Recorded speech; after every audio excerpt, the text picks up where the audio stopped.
Hi.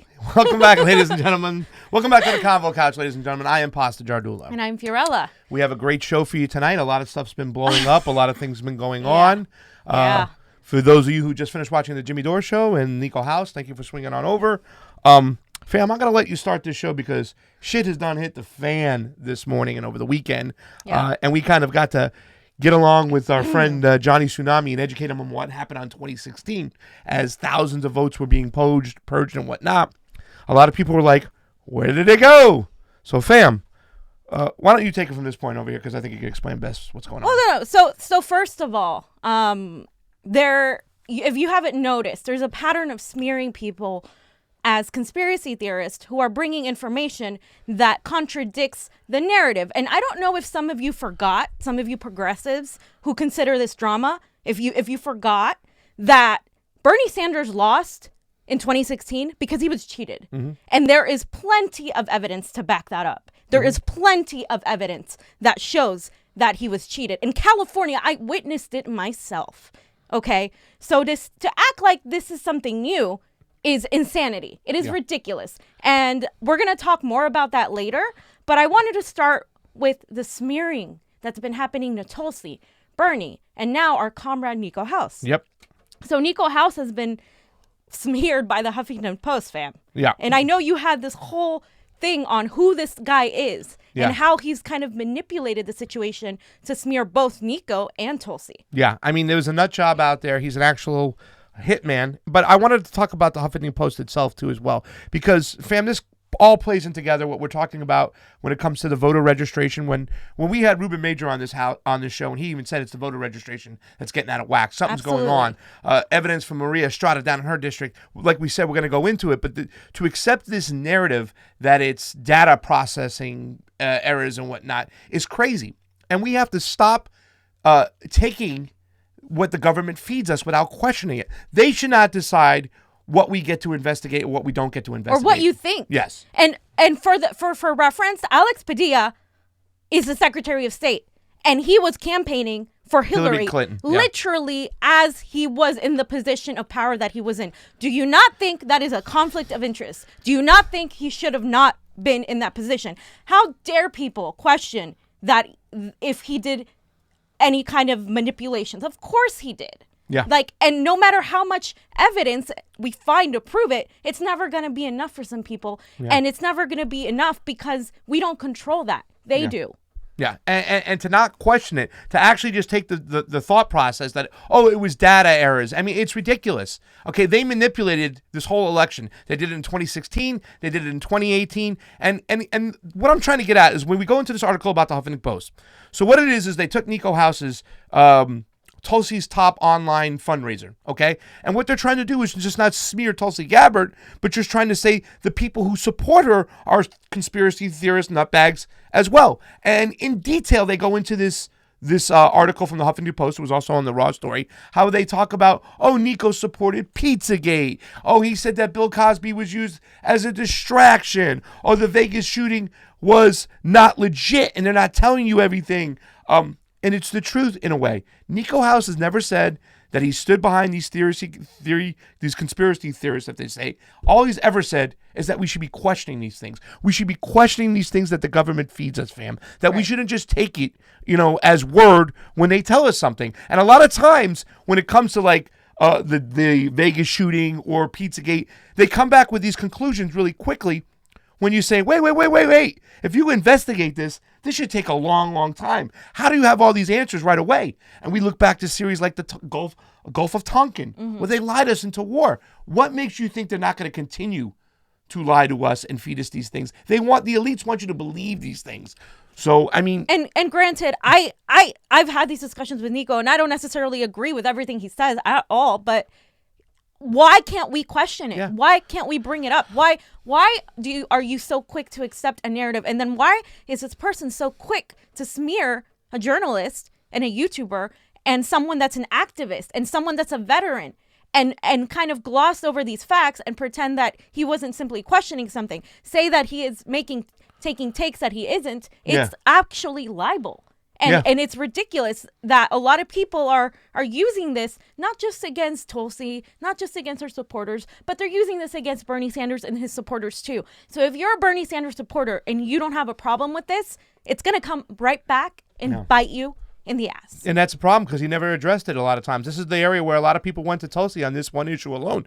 People think it's just all about regime change. No, I think about the majority of the people went over that love her because she's an anti-regime change person. That's her main thing. But a lot of people also stuck with her because of her voting records and her bill that she produced. She's took it on head on. And we had a situation in the Malibu Democratic Club where the microphone was pulled out of the guy's hand when he asked, hey, will you be our voice again? And she said simply, I did it before, I'll do it again. And she's been the one lone soldier to do it. So yeah, and she's strong and talking about election integrity. And that's what Pasta said. That's why a lot of people are supporting her. So tell me a little bit more about this guy and who he is. Charles Davis. Charles Davis is a writer, a serial liar.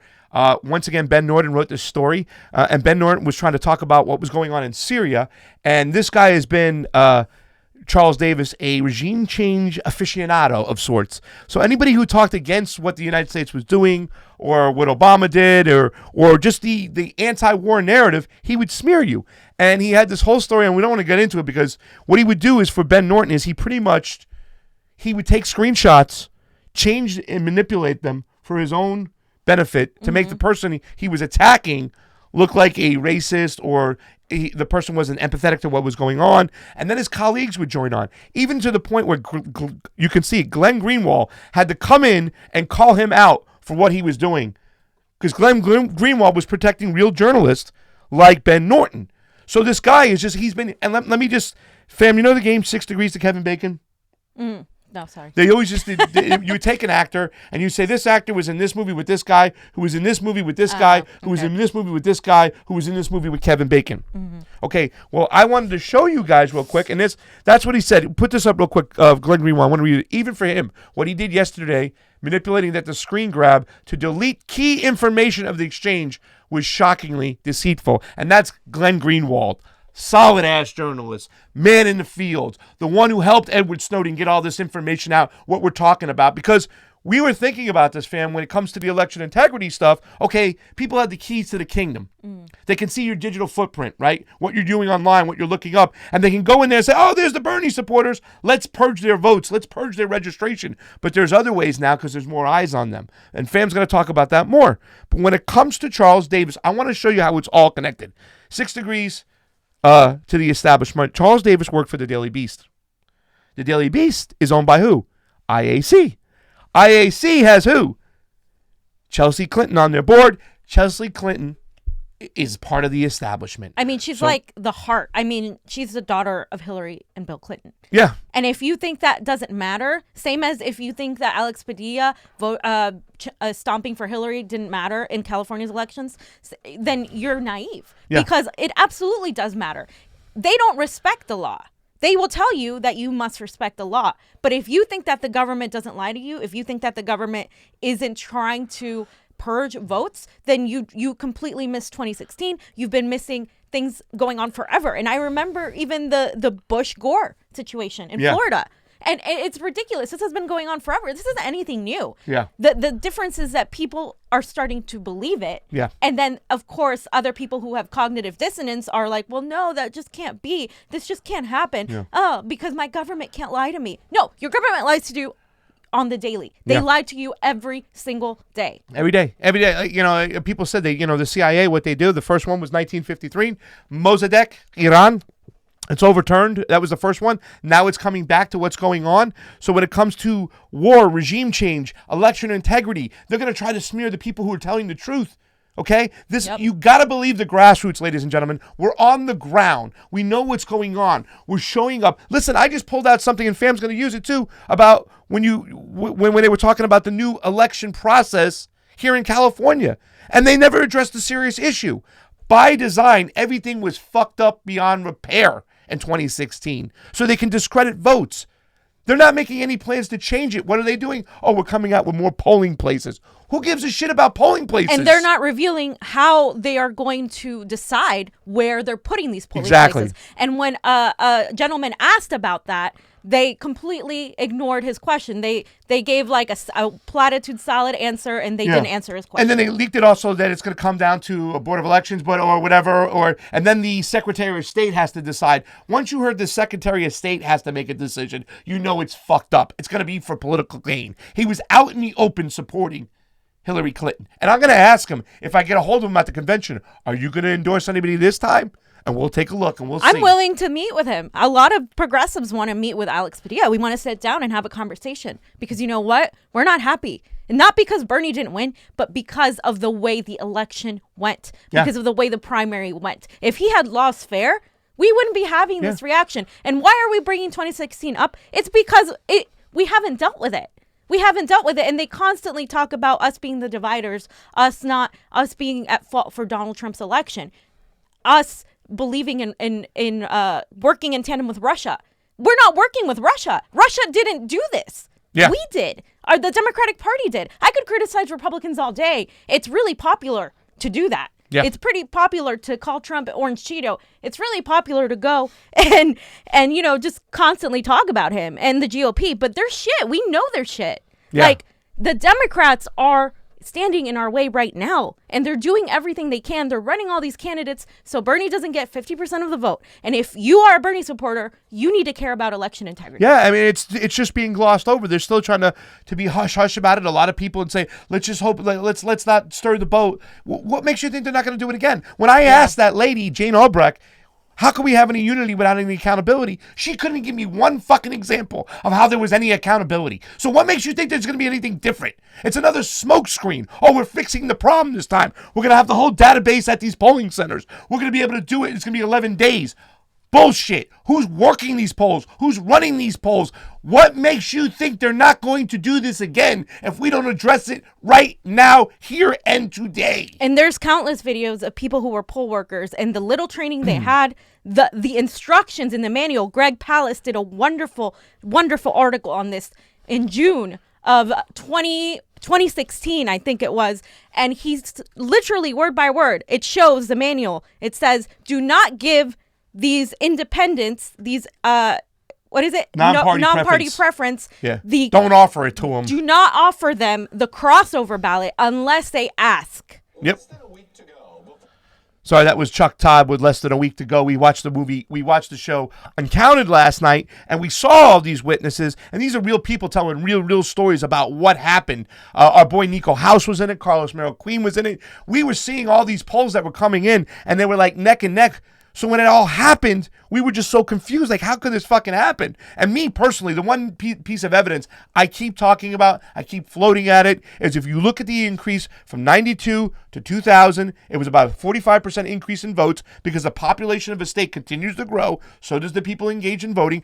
8 years later, another 45% increase for the Hillary Clinton, Barack Obama fucking primary. And then from 2008 to 2016, when we had record registration, 675,000 new voters registered 6 weeks before the election. We know who they were registering for, fam. Only a 6% increase in voters. You really want to believe that there was only 5.1 million voters in this last primary when there was 4.8 in 2008? And GTFOH. And the fact is that in California, you have an open primary, so we should have a completely easy primary. And that's just not the case. People like to point that out in counter argument. That's just not the case. An open primary allows independents to vote, absolutely. But the problem is when they went in there to vote, they gave them provisional ballots instead of the crossover ballot. Yeah. And when they went in to vote, design, a lot of these new voters that were college students or people of color, a lot of Spanish speakers, were given the wrong ballot, or were not on a voter call, or were randomly registered Republican. And there are all these stories, and I know you've heard them in New York, Arizona, Nevada, Miami-Dade County, Florida. This isn't something we're making up. Yeah. Johnny, you got a good clip you want to play over here 1 second or anything? Because you saw this yesterday. You got something up, or you want to... All right, if you do get something up right there, put that up right there. Pause that. Now, take a look what he just put up right over here. And when we saw this last night, you want to read that because it's too small for me. We got to get Johnny's voice. We don't have enough John. John is like cowbell. I need more of it. Hello. Okay. It says the Secretary of State's poll workers instruction guide encourages poll workers to affirmatively ask non-party partisan voters, right? That's what MPD stands for. If they wish to request a party presidential ballot. But the fact that the Secretary of State encourages and elections officials may choose to instruct poll workers to do more than is legally required does not mean that a failure to do so is a violation of the elections code. So it's kind of, they manipulate the law all the time. They just manipulate it. It's like a gray area. And if you don't think, listen, they had all these people targeted. There was no doubt in our mind Bernie Sanders voters in 2016 were removed, were purged. The voters went missing. How did they know who to target and how did they target it? I mean, a lot of people thought it was the Snowden revelations, but come on, people. This whole establishment is working against you. They're part of the elites. They're part of the oligarchs, hand in hand, and they're trying to feed you what you should believe. No. If you don't demand democracy, they're not going to give it to you. Yes. And we have to demand democracy. And what happened in 2016 cannot happen again. And when I see it starting to happen right now, it's like we have to call it out. If you stay silent, you are going to let Bernie loose again. And they're going to, in California is so big. When he lost California, I mean, I remember that day, his face, everything. And when they called California for Hillary before even the voting polls were closed, before all the votes were counted, when those provisional ballots weren't counted, over 60,000 in LA County alone. Yeah, we're just marked ineligible, and like we said, the number was just terrible. We can go into this right now. I don't want to get too much into this. Fam's gonna have some more breaking news with this stuff. Listen to the grassroots media. We're on the ground. We're actually talking to the people. Fam, let's get to our boy Bernard Sanders, right? Is that where you want to go? So we've seen the smears on Tulsi, on progressives, on independents, and we're also seeing the smears on Bernie Sanders. Not only are they criticizing him for being anti-war, because apparently being anti-war is now, it's a bad thing now. Politico wrote about 37 articles talking about Bernie's finances, mocking the fact that how dare he be a socialist? How dare he write books and get money if he's a socialist? Like, how dare he call himself a socialist if he's a millionaire, that he's a hypocrite, without mentioning any of the other multi-millionaire, I'm talking about hugely millionaire candidates. They never mentioned Nancy Pelosi. They never mentioned Dianne Feinstein, who's actually a billionaire. Yeah. You know what somebody said today, Carly Sewell? She goes, how come nobody's ever asking to see Joe Biden's tax returns? What's going on with that? Yeah, where are they? But if you demand that, you must be a Trumper. Oh, yeah. Oh, you Russian bot. How dare you? And, about Joe Biden, you know what I'm saying? How come nobody talks about his age? You know what I mean? He's okay. What is he, 2 years younger, a year younger than Bernie? Mm-hmm. Please, nobody says any of this stuff. It's so hypocritical. But let's take a look at this Political article you said. And I think this is anti-Semitic as fuck. Exactly. So I want Bernie Sanders. Point it out. Might still be cheap, but he's sure not poor. And they have 2 houses next to him and a third house down there representing his houses. And this is just one picture. There's another picture where they put money next to him. Yeah. And they said Bernie Sanders has 3 homes, and this is a Twitter one, and a net worth approaching at least $2 million. That's like nothing. That's like nothing. In a strict bottom line sense, he has become one of those rich people against whom he has so unrelentingly rallied. Okay, well, the point of the matter is that how he made his money should be looked upon. He didn't do it by supporting fracking or putting shit into the air. He didn't do it off the backs of workers. He made a big sum of money on selling a best novel. Yep. What's wrong with that? Talking about the corruption in the government. No shit. I mean, seriously, what's wrong with that? He didn't make it off the backs of anybody. He didn't exploit anybody to make it. That's the whole point. It's like, listen, a democratic socialist says you can make money. You just can't exploit the environment. You can't exploit people. You got to protect workers, and you got to pay your fair share. He paid his fair share, and they said, well, why don't you pay more? He laughs because what are you going to do with the money? If you give money to the government now, what are you going to do with it? Spend it on war. I'd rather have Bernie give his donation as out to whoever he wants to.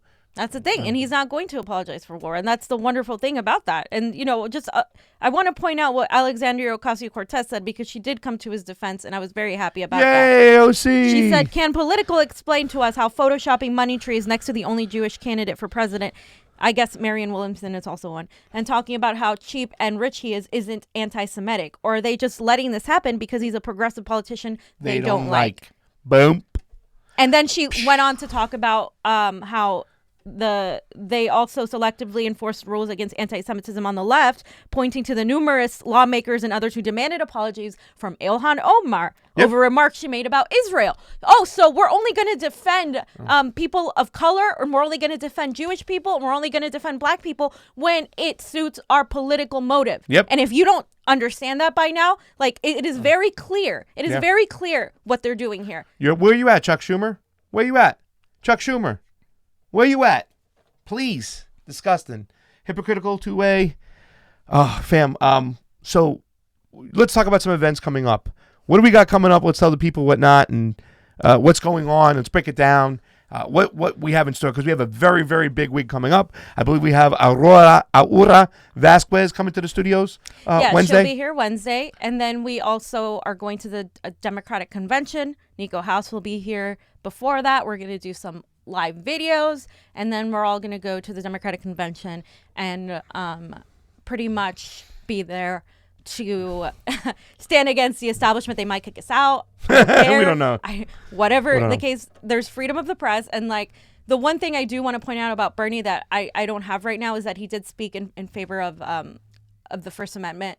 And I believe he is listening to us. And it's important, especially going into, as independent media, into a place like the California Democratic Convention in San Francisco, which is taking place underground. Yeah. And you can't really go live there, so we're going to have to like film everything. Yeah. And it's going to be good. We're going to bring you guys as much information as possible, but you know how these politicians run away. They're always behind ropes. They're always trying to run away. And I know a lot of people are probably wondering about that tweet that I posted. I'm going to actually make an entire video explaining it because it's true. And Pasta, did you want to read it? Leaked info from California Democratic clubs shows the establishment dens are using their data to unregister voters who recently switched to Democratic to vote for Sanders in 2016. This is how they rig it. Independents are voting for Tulsi or Bernie. Check your registration now. And guess what, fam? After a couple people checked their registration, they saw the registration was changed. Yeah, and right. Some just people recently today they called us and said, "Yo, they changed our registration. Change it back." And some people checked it and it was fine. But here's the thing. You constantly should check it, and you should check it especially right before it's voting time. Yep. Because I would recommend going to vote early. That way, in case there's anything, you have enough time to do this. It's sad, but these are the tactics we have to take. And I'm going to talk more about in depth with people that are actual witnesses that have seen this happen. And we're going to have them talk about this because a lot of people are their sources. This isn't a thing that is going to have some sort of New York Times writer talk about this because they're part of the establishment. You're not going to see this on MSNBC because they're part of the establishment. And if I'm being called a conspiracy theorist, why is Rachel Maddow allowed on YouTube? Why is she allowed on Twitter? Like, why is she allowed in all these places? People are asking, like, for me to, like, stop spreading false information. This isn't false information. I'm very aware that Alex Padilla is the one that's controlling all of this. But that tells you something. He's part of the establishment. Yeah. And if you think he's playing fair, he's not. He did it in 2016, and he's not doing it now, which is why we're requesting a meeting with him. Progressives are requesting a meeting with him. And we'll gladly sit and talk to him. Okay. Calmly. We will. Before we get to the 2 super chats, let me just say this much, fam. The reason why they're calling you a conspiracy theorist, the term was invented in 1964 by the CIA to debunk anybody talking or questioning the government. And that's what we're doing. We're telling the truth. We're telling you the question. Listen, if you have another logical explanation other than it was a data error for all these hundreds of thousands of votes being purged, just a mainly progressives around the world, just give me that reason. It's like Russiagate. What did Donald Trump do? Nobody's ever been able to tell me what he did to collude. Tell me what happened. Is it really a computer error? And then why did it always favor the Democratic establishment, not the progressives? Let's get to the super chats. First one, give me the blue one. Get it up nice and big. Can I see it? Okay. Is it gone? Huh? Johnny will read them. Johnny, go ahead and read the first one. Ray Foley. Yes. They're going to cheat him again. Probably second ballot Israeli intelligence and Bill Gates Microsoft in charge of protecting, in quotes, 1/2 of the voting machines in 2020. Check it out. Yep. We will check that out. Thank you so much, you. Ray. Darren Levy, that's our boy. Pasta, make sure you don't get groped by Biden. Oh, oh. Well, I don't think he's his type. Oh, hey. He doesn't have the right hair. I mean, he has pretty That's hair, a bunch but of malarkey. he doesn't have the right hair for that. Yeah, I will get groped by Biden. We're gonna get it on camera. Go ahead. Next one. Ray Foley says again, need paper ballot backup. And Tulsi's Absolutely. been floating that bill. She has. She's been floating that bill. And why No. are none of her colleagues really supporting it? Yeah. Should be big news, right? It It should be big news. huge. And let me tell you something. Ruben Major, again, who ran against Alex Padilla, election integrity specialist, said his biggest concern is the registration. Something's going on. He said this months ago, almost a half a year ago. Okay? They're fucking with the registrations. Do you really believe it's fucking data capability? Fucking issues? No. I thought it was the Snowden thing because they got your digital footprint and they got the keys to the kingdom so they can spot who the Bernie voters are, but there's other ways and there's more eyes on them now. So they're going to look for every single fucking way they can do this. And let me mention real quick. So a lot of us, because of the problems with the independent vote in 2016, we're encouraging people to register as Democrats. Because if you're a Democrat, it's less likely that they're going to mess with you, blah, blah, blah, blah, blah. However, if you're in a Democratic club, there is a roster. There are lists of who you are. And there are lists of club endorsements. Yep. And there are people in these clubs that have access to the establishment. And that is what we're going to talk about. That is what I'm going to tell you guys about in a later video, because it's so important that this isn't dismissed as some sort of like made up thing. A lot of things were dismissed. Assange is being called a conspiracy theorist. Snowden was called a conspiracy theorist. Chelsea Manning. Look what happened to these people. Look what happened to them. They are trying to tell you the truth. And the first thing they do is discredit the source. Yep. Okay, and then they manufacture consent. Yeah. Every time you see this pattern, you need to be aware of it, and you need to be aware of how to address it. And it's important to look for facts, and it's important to be factual, and it's important to have all the information. Yeah. But at the same time, our whole life, we've been lied to. All of our lives, like we've been lied to by the mainstream media. We've been lied to by politicians. If you expect to get the accurate information from the mainstream, it's not going to be accurate. Our Western history books are written from our point of view. Yeah. They're not written from the actual truth point of view. Yeah. So we always have to question the information that comes. And I welcome people to question things. Everything. I mean, I'm not going to stand behind, like I said, we're not going to stand behind everybody's point of view. We're going to have disagreements and stuff like that, but we're going to question everything. You know, and Jesse Ventura talks about the Gulf of Tonkin. You know what I'm saying? All these lies, Lusitania, World War I, there's so many proof of all these things that you say, I'm not necessarily saying they're true or not, but you got to question them because we always seem to go to war from a lot of these lives. You know what I'm saying? And we always seem to be killing people because of a lot of these lies. You know, and to think that they're not working in cahoots, like I said, what's going on right now is a little naive. Do we have any more super chats? Do we have one more? I think we did. Did we get them all? Okay. And Memorial Day, Johnny, did you have anything for today? Yeah, I do actually. Show your face when you're talking, honey. Come on, man. Look at Johnny Tsunami. Okay, now, yeah. A la El DeBarge is what Rocky Bellinger calls you now. Who's like... So, Memorial Day, we just want to say from the Comic Couch that we remember all those who have fallen and the innocent who have perished. I love that, John. The innocent who have perished. And, you know, I was doing my research on Memorial Day because I was trying to get a number of how many people, how many soldiers, you know, how many of our servicemen have died. But it's like more like in the thousands, whereas, you know, the other side has millions of dead. Yeah. And I was reading this article from this guy. His name is Daniel L. Davis, and in it he has this quote. It says, "American political leaders should esteem the lives of our service personnel so highly that they only put their lives at risk when the security of our country is in danger and a military response is necessary." Exactly. And I thought that that's something important that we should emphasize And today. I think most people agree with you. And I think most people would agree with that. It is not the people that constantly want war. We have Republicans who voted for Trump because he campaigned as a non-interventionist. Yeah.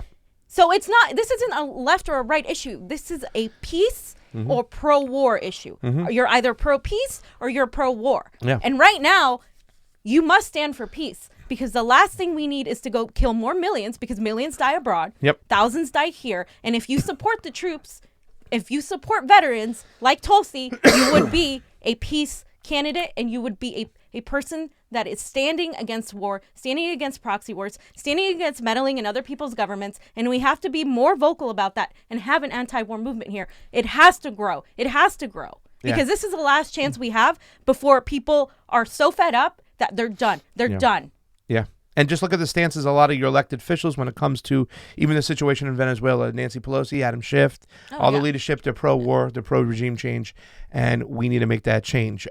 Please, ladies and gentlemen, go over to our Convo Couch YouTube. We know you on the MCSC network. We always love you there, but we would like you to help us out on our own personal YouTube as well. We do have a Facebook, a Twitter, an Instagram. Do we have anything else, my friend Johnny? Yes. I kind of wanted to show this video, you know. They posted also. Please do, buddy. It says, Convo Couch, Raw Cuts music here.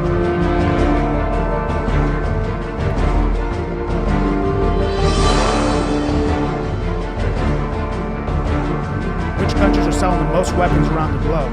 Number 5 is China. Pakistan, Bangladesh, and Algeria are buyers. Germany, 6% of weapon sales, not too much, right? Nope.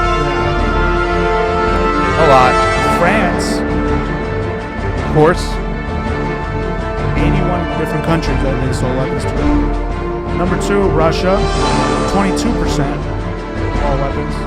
India. Their biggest client is India, which is pretty interesting. Nobody sells more weapons than the United States of America. 33% of all international weapons are from us. And Saudi Arabia is our biggest client. Yep. And Johnny, think about this. Even though the United States Congress said it's not okay to do business with Saudi Arabia again, weapons and whatnot, they all voted it down, whatnot. Trump just sold them a bunch of weapons just right now. He didn't care what they had to say. He doesn't need their approval. He just sent over a big shipment of weapons. Because in France, they protested at the docks and they wouldn't let those weapons go to Saudi Arabia. So what did Trump do? He said, don't worry, I got your back. And just before we go, I want to leave you guys with this fact. Marie Le Pen won in France. For the EU elections, yeah. Yeah. Her party, yeah. Yeah, her party. But in Germany, we're seeing the Green Party leading. What I'm trying to tell you is that you are seeing populist movements both on the right and on the left. Centrists are losing. Centrists are losing. They're just losing. And the only reason people go to the right is because they are sick and tired of the neoliberal policies. Yep. These austerity programs. And either an ultra leftist like a Sanders or a Tulsi is going to win, or it's going to be Donald Trump. If you put your odds on Biden, Warren, Harris, Buttigieg, any of these centrist establishment types, you are going to lose to Donald Trump. And you can see the writing on the wall throughout the rest of the world. This is happening all over the world. People are rising up because they're sick and tired. Yeah. And one side is going to win. So choose wisely which side you support. Yeah. We want to thank everybody who went over to that Convo Couch YouTube today. Is that 32? That's one of our biggest numbers. We're growing every day on that channel. Thank you so much, guys. We couldn't do it without your support. If you got a few extra dollars, anything to help out, we have a Patreon. And for some of those people who left us some great love for our GoFundMe to make sure this trip is available, we're going to send you out some shirts for the top 10 donors out there. So expect a gift soon from love from us. From Pasta Jardula. And Fiorella Isabel, thank you so much for watching. Convo out.